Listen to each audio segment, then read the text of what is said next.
Hello दोस्तों, मैं हूं मनेंद्र। मेरे इस यूट्यूब चैनल में आपका स्वागत है। मैं आज आपके लिए मैथ सेक्शन का नंबर सिस्टम पार्ट 1 लेकर आया हूं।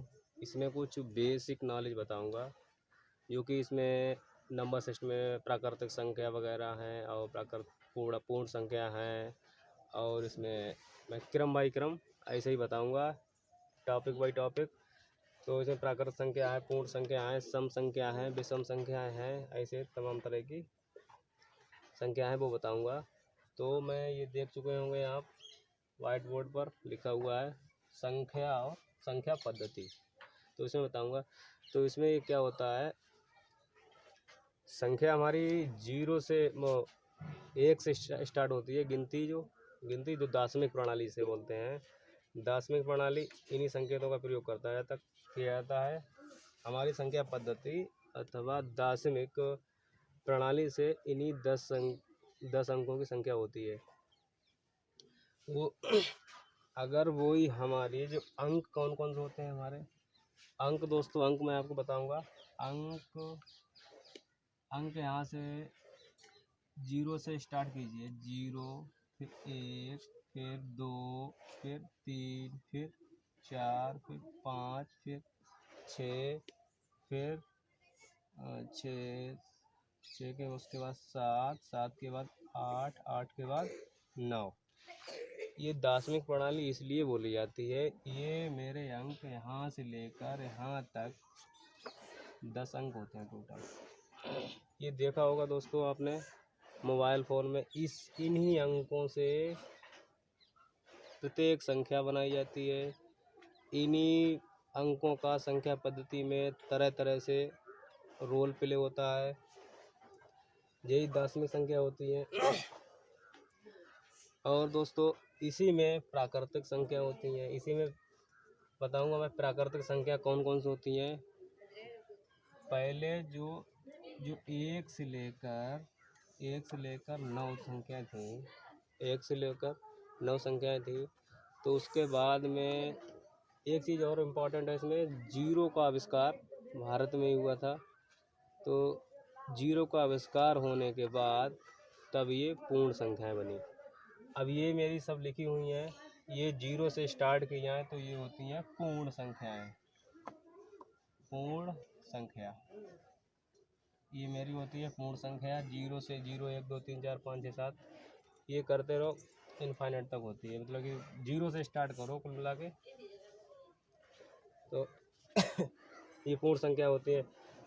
इसके आगे कोई लिमिट नहीं होती है। इनफाइनाइट सॉरी दोस्तों, इनफाइनाइट का चिन्ह ये बनता है ऐसे करके, ऐसे। इनफाइनाइट मतलब अनंत। ये प्राकृतिक संख्या होती है। प्राकृतिक संख्या ये तो पूर्ण संख्या हो गई। पूर्ण संख्या और प्राकृतिक संख्या कौन सी होती हैं? प्राकृतिक संख्या जो होती हैं उसमें 0 का रोल नहीं होता है, ये कि ये पहले खोज में लाई गई।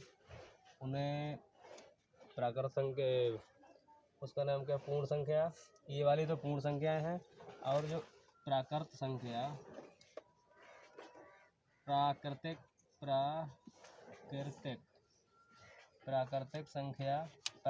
कौन कौन सी होती हैं? प्राकृतिक संख्या हमारी 1 होती है, 2 है, 3 है, 4 है, ऐसे अनंत। कोई इसका लिमिट बिंदु नहीं है दोस्तों।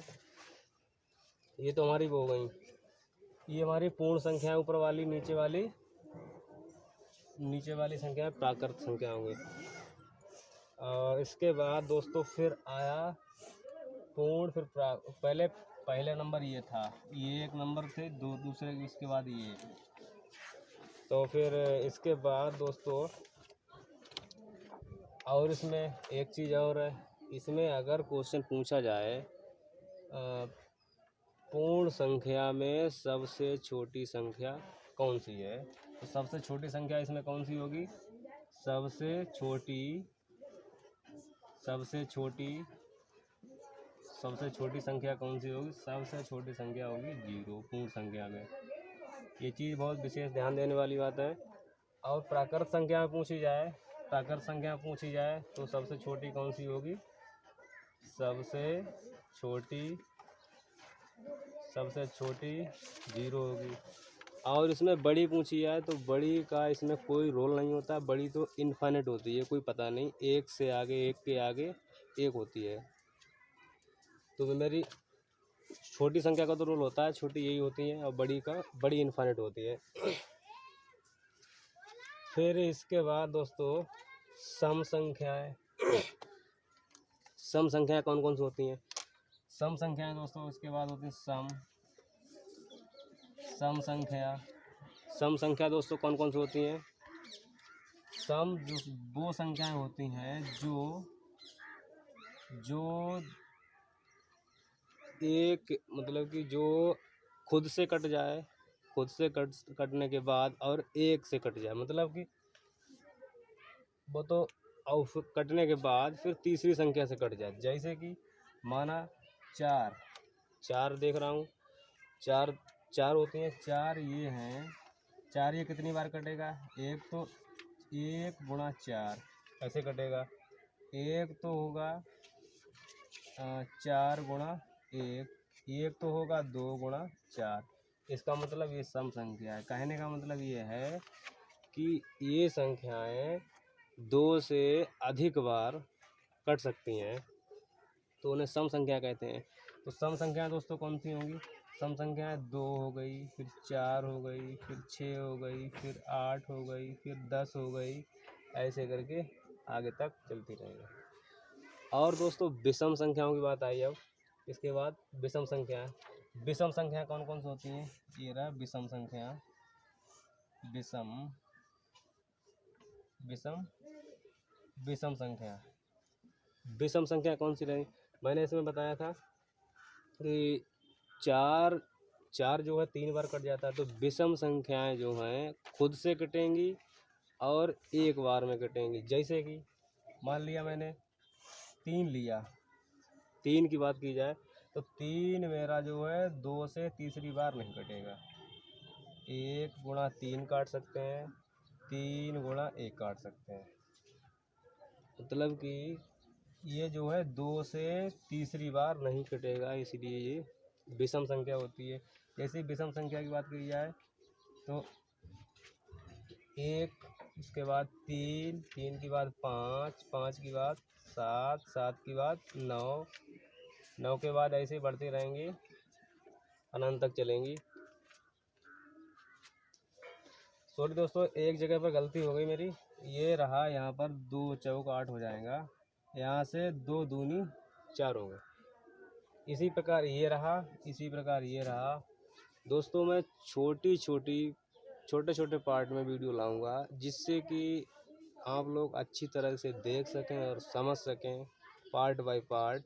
कल मैं इससे आगे बताऊंगा। ये पार्ट 1 में वीडियो रहेगी। और इसी चैनल पर मेरी प्ले लिस्ट बनी हुई है, तो इस प्ले लिस्ट में हिंदी की वीडियो हैं कुछ डाली हैं, वो मतलब कि क्रम बाय क्रम हिंदी, मैथ और ये सब कुछ क्रम बाय क्रम चलता रहेगा। मेरी वीडियो को दोस्तों लाइक करें और पसंद करें। लाइक, शेयर, सब्सक्राइब और लोगों के पास शेयर करें। Thank you for watching for this video. धन्यवाद दोस्तों।